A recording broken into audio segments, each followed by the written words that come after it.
heartbreak doesn't just break your heart, it breaks routines, identity, confidence.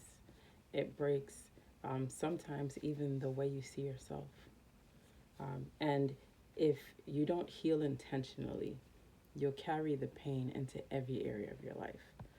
A lot of people think healing from a broken heart is just about moving on from the person.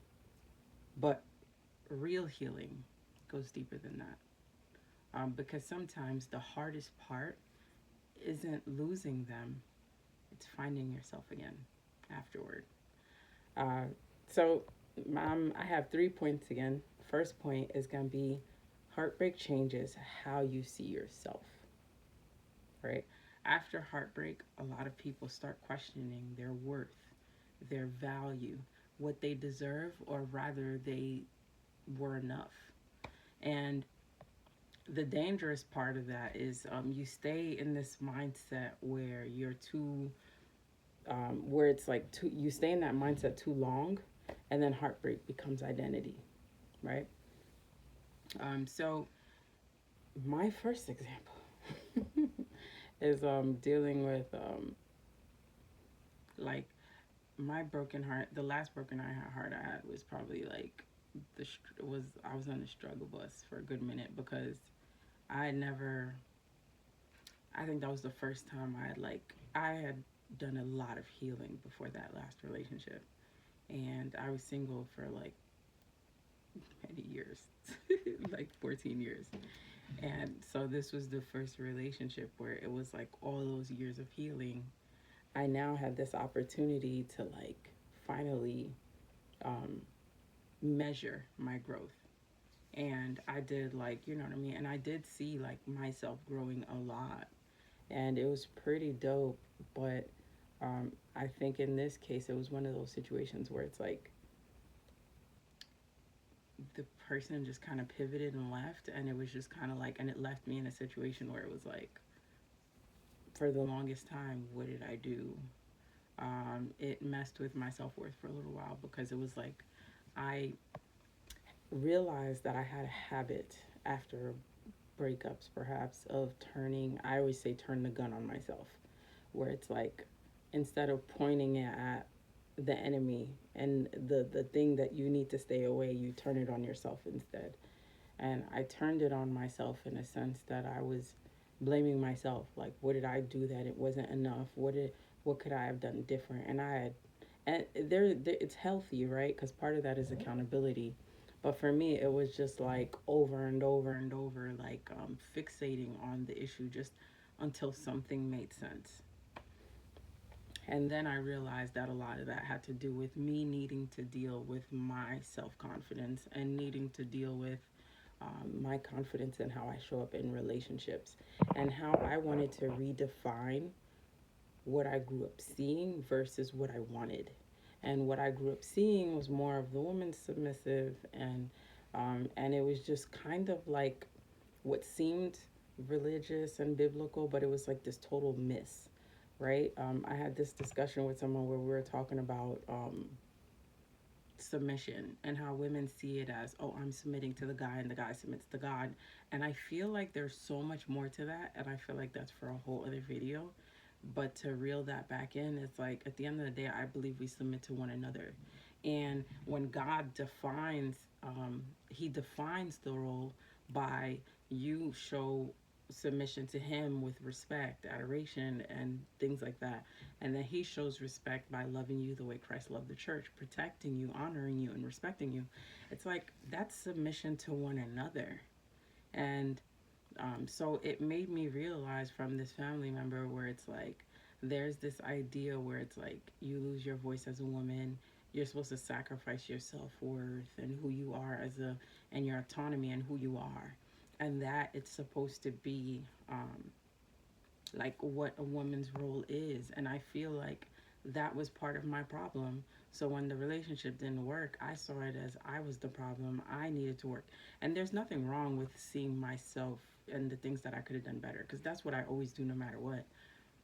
But to blame the whole turning away from me on me was something that I needed to work on. And I felt like that was rooted in a lack of confidence. And I took a long time to really start working on myself and work on the priority shouldn't be trying to keep someone who wants to leave. The priority should be on being someone that will attract the right person. And if that repels the wrong person, then I'm doing okay.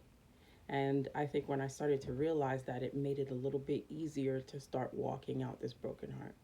But I'm not gonna lie to you. I like had moments of like where it got really dark. I was crying all the time. I don't want to say depressed, but it was pretty dark. It was pretty dark, and it was hard. But I am proud of myself because I know that for every painful moment, there's always a blessing that comes from it. So there's always a part of me that fights through it. And fighting through it is knowing that at the end of it, God always blesses you with better. And that's been like a promise that God has always showed up in my life doing, no matter what. And so it's always been encouraging, even in painful times, that I know that God is going to show up with better if I can allow myself to feel the pain and heal. And I did. Healing begins when you stop measuring your worth with who walked away. I had to stop measuring my worth with my ex walking away, right? He walked away for his own personal reasons. I can't make that about me. And when I stopped making that about me, it's like suddenly I started to feel like, okay, I can do this. And it started to feel more freeing. And it still hurt. And I still, I still had moments of missing him and things like that. But like, I had to let myself fully embrace the pain and understand that that had nothing to do with me.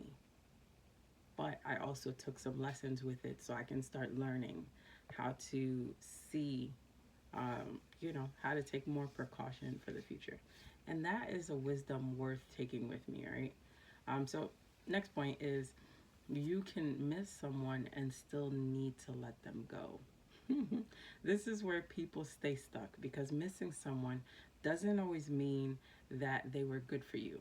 Sometimes you're attached to the memories, the comfort, right? The hope, and or the vision of them that you wanted them to become. And that is part of what's hard to let go of. So in when I mentioned that I took therapy for a while, and it was like in a school at a church, and I call it therapy, but it was basically my therapy, but it was kind of like a group therapy type of setting. And I met someone where him and I became really close friends. And this friendship was developed very innocently in the beginning. We really opened up about a really hard traumas that we both had been through. And the relationship was really innocent and healthy in the beginning. And then I think after a while, where it started to turn unhealthy, was when um, I guess like he had a different mentality than me, like where he kind of enjoyed attention from people. And for me, I kind of was shy away from it because I found that there's always a lot more warfare whenever you're kind of wanting to be connected to too many people. So for me, my past, I always kind of shy away from that because if I can go through less warfare, I totally will. So I naturally pulled back, and he kind of went forward with wanting, like, he's just a little different. I don't think anything's wrong with that. I think he's just a little bit more extroverted than me in that sense. But it started to create more warfare in our friendship. And then eventually he got into a situation where he ended up getting locked up again. And then when he did, I reached out because even though our relationship was a little rocky and it was a little weird, and I had gone through some things in friendship with him, and I still wanted to protect who I felt like he was to me in the beginning. And there was still like this false sense of hope that he would be this version of himself that wasn't truly him, to be honest with you. Again, he's not a bad person. It's just there's just a version of people that they show in the beginning of relationships that isn't who they really are. But it's like, I don't know, I guess as a woman and for me as a visionary, it's like I see the potential in that. And then I kind of sometimes can hold on to the potential and have a hard time putting it down, especially when I see behavior coming from the person that shows that they don't want to change. And that's something that I struggled with. And this friendship, one of the things that it taught me to learn how to let go and how to not hold on so intensely to the vision that was created at the beginning when they were behaving falsely. Like they were behaving and had a complete mask on and pretending to be someone that they weren't. And yet I captured a vision and wouldn't let it go. And there's nothing wrong with that. But there is something wrong when the vision of who they were isn't accurate with who they really are. That their intentions weren't the purest, and yet you're holding on to a version of them that isn't real. So, and then it kind of started to create this conflict. And then I wrote him a lot and things like that, and we wrote each other. But then there was a point where I realized, wow, like I thought he was making progress while he was locked up. And then he sent a letter, and it was like, wow, this is the same person. The same person that just thinks my softness is this weakness that they can play with and that they can put me down to make themselves feel better. And I was just like, yeah, some things are never going to change. And so for me, we met up and we talked about it. And it felt like, to me, I just felt like I accepted the fact that some people would prioritize popularity over authentic friendship. For me, I will never sacrifice that. I'll never sacrifice being known over authentic relationships. I don't care if I got like one or two authentic friends. I don't care. I'm not taking that over popularity. Because for me, it's like I need depth and I need that in relationships. And I learned that in this relationship, he was more clinging to superficial relationships so he can go on pretending to be who he wants to be.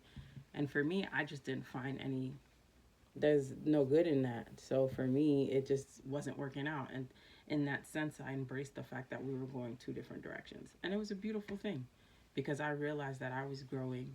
And as I grow, I realize I have a decision to make. Rather, um, I have to reevaluate friendships and relationships around me to see, are they still qualified to go with me? Because you grow and you change and you have to try and evaluate people as you go. But your heart can miss something your head is no longer needs, right? My heart was missing our friendship from the beginning, but my head doesn't need it anymore. And letting go isn't denying love existed with me and him, right? It's accepting peace matters too. My peace matters. And I'm not going to hold on to someone in which they're so concerned with something that's throwing them right into warfare. And I can sense that because our connection is changing and I can feel the peace going away and it's starting to be filled with all this chaos. And it's like I have a choice. If I hold on, I'm sacrificing my peace. But if I let go, I hold on and I prioritize myself. I'm a big believer in this statement. I will say probably every couple of videos or every video, I don't know. But the thing that I believe in most is that you have to love from overflow. Second commandment, you love yourself, and out of that overflow of love for yourself, you love others. But without loving yourself, you can't love others. So it's like it's like whether he realized it or not, he needed to learn how to love himself. So he can appreciate and grow to love like a relationship like I had with him because it was accountable. When I prayed, I saw things. I saw dreams of him. So it's hard to have a relationship with someone like me, I'm not gonna lie, when I can discern and see everything about you and then you're not willing to change or be accountable to that. That's gonna be an issue in our friendship because I know how I am. So I just learned it is what it is. I don't feel bad when people walk away because I know that like being in a friendship with me comes with a lot because you're getting a lot, but then at the same time, it can. I don't want to go too deep into that, but I am an intercessor. I'm discerning. I can see all of that. So, point three, healing requires rebuilding yourself. Heartbreak leaves empty spaces, right? And healing is learning how to rebuild your life without making pain your personality, right? Rebuilding routines, rebuilding confidence, rebuilding peace, right? And rebuilding trust in yourself. And I think the most important thing that I did after my like ex, we broke up. I moved out here to Florida. And the best thing it did for me is at first it was hard for me to let go. So it took me a little while. And then eventually I got to a point where I was like, all right, I'm ready to do this. And I started to rebuild my routine. So I would start working out, I would start doing things that had to do with rebuilding my future, finding purpose in my pain, right? Starting to heal and starting to do things that basically I started to fill up my day with projects and things I can do to start allowing myself to build me up, right? So, if, for instance, the one thing I beat myself about was feeling like I wanted to do what I loved doing. So when I came home, I didn't have all this stress from work. And now that was something that I was insecure about in that relationship. So I decided that in my singleness, I want to work on the thing that made me feel insecure in the last relationship. So I can go into the next one more confident. And I made a decision that, okay, so I want to start pursuing something that is purpose driven and that creates this purpose in my life that I can come home in a peaceful state because I've been doing things that align with who I am and my purpose and what I'm called to do. And that has been like the best thing that I've ever decided to do. And I also started to pour into my confidence, right? I started to pour into my confidence by, I'm a big believer of sticky notes, writing notes to yourself to remind yourself of what you want to believe, looking at myself in the mirror, um, and talking to myself and telling myself, I'm like pouring into myself because at the end of the day, one of the things, like, and I said it already, it's like you can't love someone if you don't have love for yourself, right? Part of the reason why I turned the gun on myself was because I didn't love myself enough to like literally realize that, oh snap, like he's willing to lose that opportunity. It's okay, there's plenty more. But my mind didn't go there right away. My mind went to, what did I do wrong? What could I have done better? What did I overgive in? And I was always scrutinizing myself and making myself the bad guy. And there's nothing wrong with accountability, but it's not the same thing as making yourself totally the reason why it didn't work out. And but also I worked on my peace. Peace became something that created boundaries in my life. And it wasn't even just like working on creating distance with me and my ex, but it was also distance with people around me that weren't, um, that were kind of pulling from my peace versus looking to pour into it the way I pour into others. So to me, I started to realize that I had to qualify certain people for access. And also trust, rebuilding trust. Like that, I feel like I learned, there was something Yala said where it's like being afraid of a broken heart. It's not about trusting the person, it's about trusting that I'll be okay, even if he does break my heart. Because people are human, people are broken. And I had to learn that even though my ex left, it was like that had more to do with him not being ready, right? That didn't have to do with anything with me and what I could have done better. I still used it as a pinpoint to grow in areas that I can grow in because I want to show up more confident for my next relationship. However, I have to see it as trusting myself in the next relationship will allow me to show up more confidently as Shama. And it will make me remember that you've been through this heartbreak before. You've opened up before and you've recovered and you're okay. And you actually have come out better than you were before. And this is an opportunity to do that again. And so you're just looking, and I just choose that when I go in with trust, I'm looking at it as an opportunity to see how much I've grown, how much I've healed since the last relationship. And if it ends up being it, great. If it doesn't, then at least I have an opportunity to then go back to the drawing board, see what I can grow in, and re-scrutinize it. I don't mean to treat it like some sort of business, but at the end of the day, I'm a big fan of growth. You stop healing when your whole identity becomes the person who got hurt, right? I don't want to be the person who just got hurt. I want to be the person who grew from getting hurt.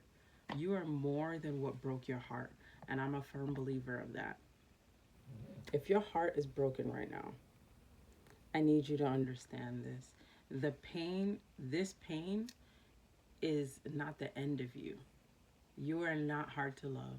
You are not ruined because someone couldn't hold your heart properly. And you do not have to stay emotionally trapped in what hurts you. Healing takes time, but little by little, you will laugh again, trust again, breathe again, feel whole again. And one day, what broke you won't control you anymore. Thank you for watching. Again, this is Creatively See Healing. Please like, subscribe. Any thoughts that came up, I would love for you to be brave enough to comment it. And also, just thank you for listening again. Please just continue to come back every week, Wednesday, Friday. All right, look forward. See you guys on Friday.